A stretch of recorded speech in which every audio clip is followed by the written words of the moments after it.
Granny Weatherwax was the most highly regarded of the leaders they didn't have. McGrath's hands shook slightly as they made the tea. It was a bit nerve-wracking to start one's working life as a village witch between Granny and, on the other side of the forest, Nanny Ogg. It had been her idea to form a local coven. She felt it was more, well, occult.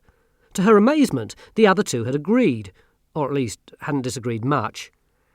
"An oven?" Nanny Ogg had said. "What do we want to join an oven for?"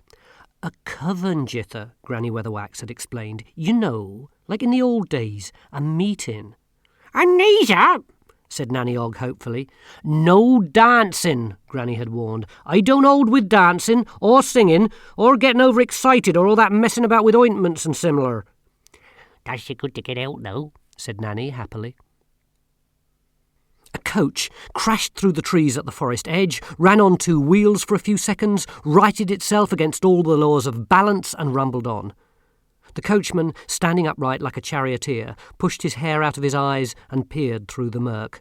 No one lived up here, in the lap of the ram-tops themselves. But there was a light ahead. By all that was merciful, there was a light there. An arrow buried itself in the coach roof behind him. Meanwhile, King Wyrd, monarch of Lancre, was making a discovery, that he was dead. He was, in fact, lying at the bottom of one of his own stairways in Lancre Castle, with a dagger in his back. He sat up, and was surprised to find that while someone he was certainly inclined to think of as himself was sitting up, something very much like his body remained lying on the floor. He also had to come to terms with the tall, thin figure standing beside him. Most of it was hidden in a hooded black robe, but the arm which extended from the folds to grip a large scythe was made of bone. When one is dead, there are things one instinctively recognises. "Hello!" Wyrd drew himself up to his full height, or what would have been his full height if that part of him to which the word height could have been applied was not lying stiff on the floor and facing a future in which only the word depth could be appropriate. "Are you Death, fellow?" he barked. "I have many names." "Oh, so it was fell met," the king said vaguely, looking at the figure lurking with obscene delight at the top of the stairs. "My father said I should never let him get behind me." Death stood with his skull on one side, as though listening to some inner voice. As his hood fell away, the late king noticed that Death resembled a polished skeleton in every way but one. His eye sockets glowed sky blue. Death sighed. "I suppose no one mentioned anything to you?" he hazarded. "No premonitions? Mad old soothsayers shouting things at you in the street?"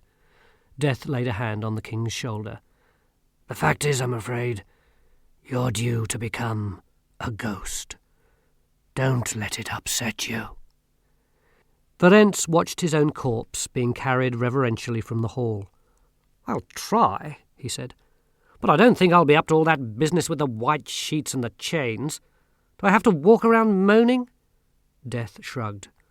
"Not if you don't want to." He turned on his heel, put his scythe over his shoulder, and started to walk out of the hall through the wall.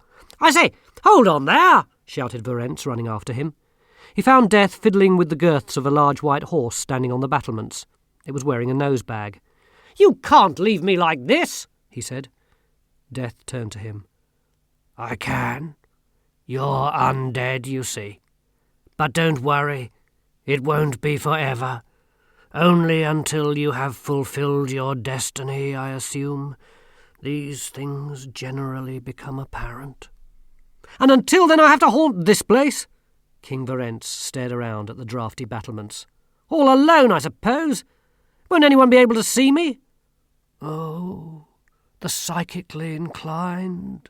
And cats, of course." "I hate cats." Death's face became a little stiffer, if that were possible. The blue glow in his eye sockets flickered red for an instant. "I see."